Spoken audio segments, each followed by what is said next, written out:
जी अस्सलाम वालेकुम students. I am Shaukat Abbas from Askariya lectures. Students, आज हमारा चैप्टर नंबर 2 का लेक्चर नंबर 4 है और काफ़ी इंपॉर्टेंट टॉपिक है क्वांटम नंबर। अब क्वांटम नंबर बेसिकली होता क्या है, यहाँ पे आपने देखा होगा कि एक एटम के अंदर इलेक्ट्रॉन्स जो हैं वो डिफरेंट पोजीशंस पे लाई करते हैं। तो वो जो हमने स्टडी की है पोजीशंस ऑफ इलेक्ट्रॉन, ठीक है, तो उसको हम नाम देते होते हैं quantum number. Basically quantum number क्या है, हमारे पास सेट ऑफ न्यूमेरिक वैल्यूज, यानी आपके पास कोई ना कोई न्यूमेरिक वैल्यूज होंगी which are use to explain the behaviour of electron in an atom. जिस तरह हमने पढ़ा हुआ है कि एटम के अंदर शेल्स भी होते हैं, शेल्स के अंदर सब शेल्स भी होते हैं, सब शेल्स के अंदर ऑर्बिटल्स भी होते हैं, फिर उन ऑर्बिटल्स के अंदर हमने स्पिनिंग भी देखनी होती है। तो ये सारी चीजें यानी शेल, सब शेल, ऑर्बिटल, स्पिनिंग, ये सारी चीजें आज के लेक्चर में देखेंगे क्वांटम नंबर्स में, जिसमें हमारे पास ये 4 न्यूमेरिक वैल्यूज होंगी। जैसे ही हमारे पास 4 न्यूमेरिक वैल्यूज आती हैं तो हम इजीली बिहेवियर ऑफ इलेक्ट्रॉन जो है वो हम स्टडी कर सकते हैं। तो हमारे पास यहाँ पे इन 4 न्यूमेरिक वैल्यूज से यानी क्वांटम नंबर्स की जो मैंने टाइप्स लिखी हैं, इन 4 क्वांटम नंबर की टाइप्स की बेस पे हमारे पास क्वांटम नंबर आएगा यानी पोजीशन या बिहेवियर ऑफ इलेक्ट्रॉन आएगा। तो बच्चे, हम जैसे ही हम इस टॉपिक को कंप्लीट करेंगे फिर उसकी एक आधी एग्जांपल करेंगे तो आप लोगों को ये सारी चीजें क्लियर हो जाएंगी। तो यहाँ पे हमारे पास क्वांटम नंबर 4 हैं, जिसमें पहला क्वांटम नंबर है प्रिंसिपल क्वांटम नंबर, जिसको हम एन से रिप्रेजेंट करते हैं। सेकंड हमारे पास क्वांटम नंबर है एजीमुथल क्वांटम नंबर, एल से रिप्रेजेंट करते हैं। मैग्नेटिक क्वांटम नंबर को हम एम से रिप्रेजेंट करते हैं और स्पिन क्वांटम नंबर को हम एस से रिप्रेजेंट करते हैं। अभी आप ये मान लें कि ये 4 क्वांटम नंबर्स हैं। अब इसमें हमारे पास जो पहला क्वांटम नंबर आता है जिसको हम प्रिंसिपल क्वांटम नंबर का नाम देते होते हैं और इसको हम एस से रिप्रेजेंट करते हैं, सॉरी हाँ, हमारे पास एन से इनको रिप्रेजेंट करते हैं। तो ये जो हमारे पास क्वांटम नंबर है ये हमें ये मुख्तलिफ यानी शेल्स के बारे में इंफॉर्मेशन देगा, लेकिन उससे पहले हमारे पास प्रिंसिपल क्वांटम नंबर में एन की वैल्यूज क्या क्या हो सकती हैं। 1 हो सकती है, 2 हो सकती है, 3 हो सकती है, और ये हमारे पास बचे 1 2 3 बेसिकली नंबर ऑफ शेल्स हैं। तो यहाँ पे प्रिंसिपल क्वांटम नंबर हमें एक्सप्लेन करता है about the number of shells, कि किसी भी एलिमेंट के अंदर यहाँ पे एटम के अंदर अगर एन की वैल्यू 1 होगी तो कितने शेल्स होंगे, 2 होगी तो कितने शेल्स होंगे। दूसरा जो है ना वो हमें नेम ऑफ शेल्स के बारे में बताता है, तो आगे जाके मैं डिस्कस करता हूँ। फिर हमारे पास energy and size of shells के बारे में भी इंफॉर्मेशन देगा। अब अगर मैं इसी चीज को यहाँ पे एक्सप्लेन करूँ ग्राफ की फॉर्म में, तो मैं यहाँ पे लिखूंगा एन, जो कि हमें नंबर वैल्यूज देगा। एन के बाद यहाँ पे मैं अगर शेल की बात करूं, फिर उसके बाद मेरे पास नंबर ऑफ इलेक्ट्रॉन्स की बात करूं, तो यहाँ पे ये सारी चीजें क्लियर हो जाएंगी। तो एक चीज और माइंड में रखनी है कि नंबर ऑफ इलेक्ट्रॉन्स का फार्मूला होता है एन स्क्वायर, 2n स्क्वायर हमारे पास फार्मूला है इसका। तो यहाँ पे अगर मैं वैल्यूज पुट करूं तो n की वैल्यू हमारे पास सबसे पहले n की वैल्यू क्या है 1। अगर n की वैल्यू 1 होगी तो शेल अभी नहीं लिखना, यहाँ पे n की वैल्यू पहले पुट करें तो क्या हो जाएगा 2 इंटू 1 का स्क्वायर, तो क्या हो जाएगा 2 1 जार 2। अब यहाँ पे दो इलेक्ट्रॉन्स जो है शेल्स की बात करें, हमारे पास बेसिकली स्टूडेंट्स यहाँ पे k l m और n शेल्स होते हैं, ये चीज हमने पढ़ी हुई है। तो यहाँ पे n की वैल्यू 2 इलेक्ट्रॉन्स का मतलब ये है कि हमारे पास कौन सा शेल है, k शेल है। अब n की वैल्यू हमारे पास 2 आ जाती है, 2 के हिसाब से अगर हम यहाँ पे एक्सप्लेन करें तो 2 into 2 square is equal to 4, 4 2 जार 8 इलेक्ट्रॉन्स, और 8 इलेक्ट्रॉन्स हमारे पास एल शेल में आते हैं। फिर इसी तरह हम n की वैल्यू अगर 3 पुट कर रहे हैं, तरतीब से हम पुट करते जाते हैं, तो यहाँ पे हमारे पास 2 इंटू 3 का स्क्वायर, तो 3 का स्क्वायर होता है 9, 9 2 जार 18, और 18 इलेक्ट्रॉन जो है वो हमारे m शेल में आते हैं। अब इसी तरह हम n की वैल्यू मजीद 4 नेक्स्ट पुट करें तो हमारे पास यहाँ पे 2 इंटू 4 का स्क्वायर, और 4 का स्क्वायर होता है 16, 16 2 जार 32 इलेक्ट्रॉन्स, और हम जानते हैं कि 32 इलेक्ट्रॉन जो है वो हमारे पास n शेल में आते हैं। तो इसी तरह यहाँ पे एक और चीज हमने देखनी है कि जैसे हमारे पास n की वैल्यू बढ़ती जा रही है, नंबर ऑफ शेल्स बढ़ते जा रहे हैं, तो हमारे पास क्या होगा, शेल की टाइप्स भी बढ़ती जाएंगी, और नंबर बढ़ने की वजह से शेल का न्यूक्लियस से डिस्टेंस जो है वो बढ़ता जाएगा। यानी यहाँ पे अगर मैं ड्रा करूं तो क्या होगा, लाइक मैं कोई भी एक एलिमेंट ले लेता हूँ, एक्स एलिमेंट है जिसके में पहला शेल है, n की वैल्यू जब 1 होगी तो हमारे पास ये वाला शेल होगा, n की वैल्यू जब मेरे पास 2 होगी तो ये वाला शेल होगा, n की वैल्यू 3 होगी तो ये वाला शेल होगा।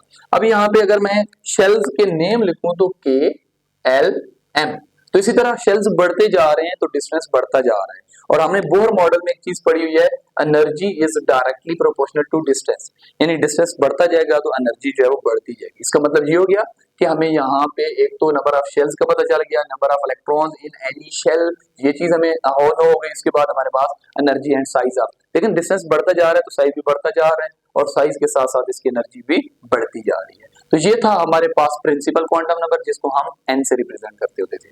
नेक्स्ट जो हमारे पास क्वांटम नंबर है वो है एजीम्यूथल क्वांटम नंबर। बच्चे एक चीज माइंड में रखनी है कि आहिस्ता आहिस्ता हम डेप्थ की तरफ जा रहे हैं। तो यहाँ पे पहले जो हमारे पास क्वांटम नंबर था इसमें हमने जस्ट शेल्स के बारे में पढ़ा। अब जो हमारे पास नेक्स्ट क्वांटम नंबर है जिसका नाम एजीम्यूथल क्वांटम नंबर है और इसको बेटा हम एल से रिप्रेजेंट करते हैं। तो इसकी वैल्यूज कौन कौन से हो सकती हैं, 0 1 2 3 सो ऑन। अब ये 0 वैल्यूज आई कैसे हैं स्टूडेंट्स, यहाँ पे इस फार्मूले से आई हैं। एल की वैल्यू में अच्छा फार्मूला, अगर एल की वैल्यूज फाइंड करनी हो तो उसका फार्मूला होता है n-1 और n आपके पास नंबर ऑफ शेल्स होते हैं जो n की वैल्यू हमारे पास होगी। तो यहाँ पे हमारे पास ये चीज क्लियर है कि एल की वैल्यू फाइंड करनी हो, n की वैल्यू जब 0 पुट करेंगे तो सॉरी n+1 फार्मूला होता है। तो n की वैल्यू जब 0 पुट करेंगे तो 0+1 इज इक्वल टू 1। अब इसी तरह l की वैल्यू यानी n की वैल्यू 0 होगी तो l की वैल्यू 1, n की वैल्यू 1 होगी देन l की वैल्यू क्या हो जाएगी 1+1 2, ठीक हो गया। और इसी तरह हमारे पास n की वैल्यू जब 3 होगी तो l की वैल्यू क्या हो जाएगी, सॉरी 2 होगी, तो हमारे पास l की वैल्यू 2+1 इज इक्वल टू 3। इस तरह बढ़ती जाएंगी तो हम ये कह सकते हैं कि n की वैल्यू 0 पे l की वैल्यू 1 होती है, n की वैल्यू 1 पे 0 l की वैल्यू 2 होती है और n की वैल्यू 2 पे l की वैल्यू 3 होती है। तो यहाँ पे मैंने ये चीज लिख दी। फिर उसके बाद ये हमारे पास क्वांटम नंबर जो है ना ये किसको एक्सप्लेन करता है, नंबर ऑफ सब शेल्स। जिस तरह पहले मैंने एक्सप्लेन किया था कि हमने शेल्स देखने हैं फिर सब शेल्स देखने हैं, तो सब शेल्स के बारे में हमें इंफॉर्मेशन देता है। फिर number of electrons in any subshell, यानी सब शेल के अंदर हमने ये चीज पढ़ी हुई है कि सब शेल्स हमारे पास बचे S, P, D और F होते हैं और हम ये भी जानते हैं कि S के अंदर 2 इलेक्ट्रॉन, P के अंदर 6 इलेक्ट्रॉन, D के अंदर 10 इलेक्ट्रॉन और F के अंदर 14 इलेक्ट्रॉन्स होते हैं। तो अब ये सारी चीजें कैसे आई हैं, एजीम्यूथल क्वांटम नंबर से आई हैं। अब इसी चीज को यहाँ पे थर्ड पॉइंट में हमारे पास है बिहेवियर ऑफ ऑर्बिटल। हमारे पास ऑर्बिटल जो है वो किस टाइप का होना है, तो ये चीज हमने यहाँ पे देखी है। यहाँ पे अगर मैं फिर वो ग्राफिकली या टेबल फॉर्म में एक्सप्लेन करना चाहूँ तो फिर मैं क्या करता हूँ, n से स्टार्ट लेता हूँ। n की वैल्यू लेंगे, n की वैल्यू से हमारे पास l की वैल्यू आएगी और l की वैल्यू से हमारे पास सब शेल आएंगे और सब शेल से पहले हमने जिस तरह यहाँ पे number of electrons in any shell find किया, यहाँ पे हमारे पास होता है number of electrons in any subshell और इसका फार्मूला स्टूडेंट्स हमारे पास होता है 2l square sorry 2l square plus 1। ये है हमारे पास किसका formula, number of electrons in any subshell. तो यहाँ पे अगर मैं वैल्यू यहाँ पे n की वैल्यू 1 होगी तो l की वैल्यू हमारे पास 0 हो जानी है और l की वैल्यू 0 जब हम इस फॉर्मूले में पुट करेंगे तो हमारे पास क्या आएगा 2 × 2 0 + 1 इज इक्वल टू हमारे पास 2। इसका मतलब ये हो गया 2 इलेक्ट्रॉन और 2 इलेक्ट्रॉन कौन से सब शेल में होते हैं, S सब शेल में होते हैं।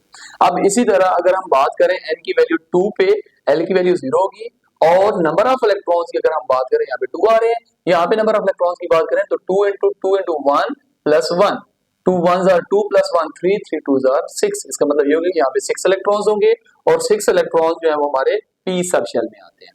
अब इसी तरह n की वैल्यू मैं 3 पुट करूंगा, सॉरी यहाँ पे 1 आएगी, n की वैल्यू जब मैं 3 पुट करूंगा तो l की वैल्यू हमारे पास 2 आएगी और l की वैल्यू जब 2 आएगी तो यहाँ पे मैं पुट करूंगा तो 2 × 2 × 2 + 1 फॉर्मूले के मुताबिक 2 2s are 4 + 1 5 + 5 × 2 10, 10 इलेक्ट्रॉन जो है वो हमारे पास D सब शेल में आते हैं। अब इसी तरह n की वैल्यू मैं 4 पुट करूंगा तो l की वैल्यू मेरे पास 3 आएगी और यहाँ पे अगर मैं पुट करता हूँ फार्मूले में तो 2 × 2 × 3 + 1 इज इक्वल टू 14 जो कि हमारे पास F सब शेल होता है और 14 इलेक्ट्रॉन F सब शेल में आते हैं। सो यहाँ पे हमने ये रिजल्ट निकाला कि प्रिंसिपल क्वांटम नंबर हमें शेल्स के बारे में इंफॉर्मेशन देता है जबकि एजीम्यूथल क्वांटम नंबर जो है वो हमें सब शेल के बारे में इंफॉर्मेशन देता है। अब नेक्स्ट हमने ये चीज देखनी है, हमने ये भी चीज देखी हुई है कि सब शेल्स के अंदर भी डिफरेंट ऑर्बिटल्स होते हैं। वो जो स्प्लिटिंग ऑफ ऑर्बिटल्स होते हैं in different orientation in space, उस चीज को हम मैग्नेटिक क्वांटम नंबर में देखेंगे। तो मैग्नेटिक क्वांटम नंबर में हमारे पास वैल्यूज क्या क्या होती हैं, m की वैल्यू 0 +-1 +-2 +-1 +-2 बेसिकली ये डायरेक्शंस को शो कर रहा है। तो यहाँ पे इसमें यानी मैग्नेटिक क्वांटम नंबर हमें एक्सप्लेन किस चीज के बारे में करता है, तो it explains about the orientation of orbital in space due to magnetic field. ठीक हो गया। देन हमारे पास क्या है कि how many degenerate orbitals are present, यानी हम जिस तरह बात करते हैं कि s हैज 1 ऑर्बिटल, ठीक हो गया, p has 3 orbitals, d has 5 degenerate orbitals, f has 7 degenerate orbitals. वो सारे जो डीजेनरेट ऑर्बिटल्स आते हैं वो मैग्नेटिक क्वांटम नंबर के थ्रू आते हैं। तो यहाँ पे फिर वही काम करने लगे हूँ, यहाँ पे जिस तरह पहले मैंने वो टेबल की फॉर्म में वैल्यूज पुट की हैं, यहाँ पे भी वैल्यूज पुट करते हैं। तो हमारे पास एल की वैल्यू जब 0 होगी तो यहाँ पे अगर हम कोटेशन यानी एडिशन करना चाहें, क्योंकि समराइज हम करते जा रहे हैं, तो एन की वैल्यू अगर यहाँ पे मैं लिखना चाहूँ तो एन की वैल्यू हमारे पास जब 1 होगी, एल की वैल्यू 0, और एल की वैल्यू 0 पे हमारे पास सबशेल आता है एस, और इसमें हमारे पास एम की वैल्यू 1 होगी, और यहाँ पे नंबर ऑफ डीजेनरेट ऑर्बिटल्स यानी किस सब शेल्स के अंदर कितने डीजेनरेट ऑर्बिटल्स होते हैं उसका फार्मूला होता है 2 इंटू एल प्लस 1, यानी एल की वैल्यू पुट करते जाएंगे हमारे पास डीजेनरेट ऑर्बिटल्स आएंगे। तो यहाँ पे 2 into 0 plus 1 is equal to 1, इसका मतलब ये होगा कि एस ऑर्बिटल के अंदर या एस सबशेल के अंदर 1 ऑर्बिटल होता है। अब इसी तरह पी की मैं बात करूं तो हमारे पास एल की वैल्यू 0 होगी, 1 होगी, एन की वैल्यू मेरे पास 2 होगी, एन की वैल्यू 2 पे एल की वैल्यू 1, पी ऑर्बिटल और बी सबशेल, और आगे मैं अगर मैं बात करूं इसमें एम की वैल्यू तो 0 प्लस माइनस 1, ठीक है, यानी 0 प्लस माइनस 1 का मतलब ये होता है हमारे पास कि 0 होगी, प्लस 1 होगी और माइनस 1 होगी, ठीक है। तो यहाँ पे डीजेनरेट ऑर्बिटल्स की मैं बात करूं तो हमारे पास क्या आएगा, यानी 2 into 1 plus 1 is equal to 2 1 2 plus 1, हमारे पास ये होता है। फिर उसके बाद मैं एन की वैल्यू यहाँ पे अगर मैं 3 पुट करता हूँ, एल की वैल्यू 0 होगी, डी सबशेल होगा, और हमारे पास एम की वैल्यूज में 0 plus minus 1 plus minus 2 plus minus 3 plus minus 2 तक आएगा। और इसका मतलब क्या है, हमारे पास 0 प्लस 1 प्लस 2 और माइनस 1 माइनस 2। तो इस तरह हमारे पास नंबर ऑफ डीजेनरेट ऑर्बिटल्स जो है ना हमारे पास 1 2 3 4 5 ऑर्बिटल्स आ रहे हैं। तो ये है हमारे पास मैग्नेटिक क्वांटम नंबर, जिसकी बेस पे हमारे पास ये डिफरेंट वैल्यूज आती हैं। अब यहाँ पे एक चीज और भी हमने माइंड में रखनी है कि कौन से मैग्नेटिक क्वांटम नंबर वाली वैल्यूज पे कौन सा हमारे पास उसके अंदर जो है वो ऑर्बिटल होगा। तो यहाँ पे देखें, अगर हम P की बात करें तो P की वैल्यूज 3 है, -1 0 प्लस 1। तो -1 किसके लिए होती है, हमारे पास पी एक्स के लिए होती है, क्योंकि 3 ऑर्बिटल्स होते हैं पी सबशेल के अंदर। तो हमारे पास पी एक्स में की वैल्यू -1 होती है, पी वाई की वैल्यू 0 और पी जेड की वैल्यू +1 होती है। बच्चे ये आप लोगों ने याद कर लेना है। फिर उसके बाद हमारे पास डी सबशेल की मैं बात करूं तो डी में 0 प्लस -1 प्लस -2, इसका मतलब ये होगा हमारे पास 5 वैल्यूज हैं। तो 5 वैल्यूज को आपने इस तरह याद कर लेना है कि डी एक्स वाई में -2 वैल्यू होती है, डी वाई जेड में -1, डी एक्स जेड में +1 और d x square minus y square में हमारे पास +2 और डी जेड स्क्वायर में 0 वैल्यू होती है। अब बच्चे इसके बाद हमारे पास जो नेक्स्ट क्वांटम नंबर है वो है हमारे पास स्पिन क्वांटम नंबर। अब स्पिन वर्ड से भी क्लियर है कि हमारे पास यहाँ पे हमने स्पिनिंग ऑफ इलेक्ट्रॉन देखनी है। स्पिनिंग ऑफ इलेक्ट्रॉन का क्या मतलब है, जिस तरह हमने पहले रूल्स में भी पढ़ा हुआ है कि हमारे पास जी, तो हमारे पास जो लास्ट क्वांटम नंबर है वो है स्पिन क्वांटम नंबर, जिसमें हमने स्पिनिंग ऑफ इलेक्ट्रॉन देखनी है। यानी एक ऑर्बिट के अंदर पहले हमने शेल पढ़ा, फिर सब शेल के अंदर हमने डिफरेंट ऑर्बिटल्स देखे, ऑर्बिटल्स के अंदर फिर हमने इलेक्ट्रॉन्स की स्पिनिंग देखनी है। हमने ये देखा एक ऑर्बिटल के अंदर अगर 2 इलेक्ट्रॉन्स होंगे तो उनकी डायरेक्शन अपोजिट होनी है। तो यहाँ पे वो जो डायरेक्शन अपोजिट होनी है वो बेसिकली स्पिनिंग ऑफ इलेक्ट्रॉन को शो करते हैं। तो यहाँ पे स्पिन क्वांटम नंबर में हमारे पास वैल्यू होती है ±12। इसका मतलब ये हो गया कि अगर हमारे पास क्लॉकवाइज होगी तो उसकी वैल्यू +1/2 होगी, एस की वैल्यू +1/2, और वो डाउनवर्ड डायरेक्शन में इलेक्ट्रॉन की स्पिनिंग होनी है। और इसी तरह एंटी क्लॉकवाइज होगी तो -1/2 और इसकी डायरेक्शन जो है वो हमने अपवर्ड रखनी है। तो स्टूडेंट्स हमने ये आज टॉपिक तकरीबन कंप्लीट कर लिया है। सारे टॉपिक आप लोगों को तब समझ आनी है जब हम इसके एग्जांपल करेंगे। तो अब आपको होप्स हो कि वो डेफिनेशन याद होगी जब मैंने बोला था कि सेट ऑफ न्यूमेरिक वैल्यूज, और ये सारे क्वांटम नंबर्स की न्यूमेरिक वैल्यूज हैं which explains about the behaviour of electron. अब यहाँ पे मैं न्यूमेरिक वैल्यूज लिखने लगा हूँ एग्जांपल के तौर पे, तो यहाँ पे आप लोगों को ये चीज क्लियर हो जाएगी कि हमारा ये जो क्वांटम नंबर है ये कैसा है। तो सेट ऑफ न्यूमेरिक वैल्यूज में लिखने लगा हूँ, तो सबसे पहले मैं n से स्टार्ट करूंगा। n की वैल्यू लेट्स सपोज मैं 1 ले लेता हूँ। n की वैल्यू 1 है, m की l की वैल्यू मेरे पास लेट्स सपोज 2 है, m की वैल्यू हमारे पास n की वैल्यू 2 है, l की वैल्यू 1 है, m की वैल्यू हम ले लेते हैं +1 फर्ज कर लें, और हमारे पास s की वैल्यू जो है ना -1/2 है। अब देखिए ये हमारे पास न्यूमेरिक वैल्यूज हैं और ये principal quantum number, magnetic quantum number, azimuthal quantum number, magnetic और स्पिन क्वांटम नंबर्स हैं। अब इन वैल्यूज की बेस पे हमारे पास क्वांटम नंबर कैसे, यानी बिहेवियर ऑफ इलेक्ट्रॉन हमें कैसे आइडिया होगा। यहाँ पे देखें n की वैल्यू 2, अब यहाँ पे देखें तो n की वैल्यू 2 पे हमारे पास, यानी 2 की अगर मैं बात करूं तो यहाँ पे मेरे पास सब शेल के हिसाब से मैं बात करूं, एनर्जी ऑर्डर के हिसाब से, तो दूसरा शेल है एन की वैल्यू यहाँ पे अगर 2 होगी तो दूसरा शेल जो कि एल शेल है 2 वैल्यू शो कर रहा है। अब यहाँ पे एल की वैल्यू 1, यानी कौन सा सब शेल है, एल की वैल्यू 1 पे बच्चे हमारे पास, एल की वैल्यू 1 पे कौन सा सब शेल होता है, पी। तो ये हो गया हमारे पास सेकंड पी ऑर्बिटल हमारे पास आ चुका है, पी सबशेल आ चुका है। अब हम देखते हैं कि ये जो पी है ये पी एक्स है, पी वाई है या पी जेड है, तो हम यहाँ पे एम की वैल्यू से देखते हैं क्योंकि ऑर्बिटल कौन सा ये चीज हमें देखनी है। तो यहाँ पे एम में +1 है, एम की वैल्यू जो हमारे पास बचे मैग्नेटिक क्वांटम नंबर में +1 हो वो पी जेड होता है। अगर पी जेड है तो यहाँ पे हम लिख लेंगे 2pz। अब हमारे पास नेक्स्ट इलेक्ट्रॉन्स देखते हैं कि 2pz में कितने इलेक्ट्रॉन्स हैं और मोशन कैसी है। अब एस की बात करें तो एस की जो स्पिन क्वांटम नंबर की वैल्यू है वो -1 है, तो -1/2 ये शो कर रही है कि इसकी स्पिनिंग जो है बच्चे वो अपवर्ड होनी है। इस तरह हमारे पास बिहेवियर ऑफ इलेक्ट्रॉन, यानी एक ही इलेक्ट्रॉन था जिससे हमने न्यूमेरिक वैल्यूज की हेल्प से पोजीशन और उसका बिहेवियर जो है वो हमने नोट कर लिया कि हमारे पास कोई भी हमारे पास अननोन एलिमेंट का एक इलेक्ट्रॉन था जिसमें हमारे पास ये सारे क्वांटम नंबर्स की वैल्यूज थी, तो वो किस तरह के सबशेल के अंदर किस तरह की मोशन जो है वो शो करता है। होप्स हो कि बच्चे आप लोगों को ये टॉपिक समझ आया होगा। अल्लाह हाफिज।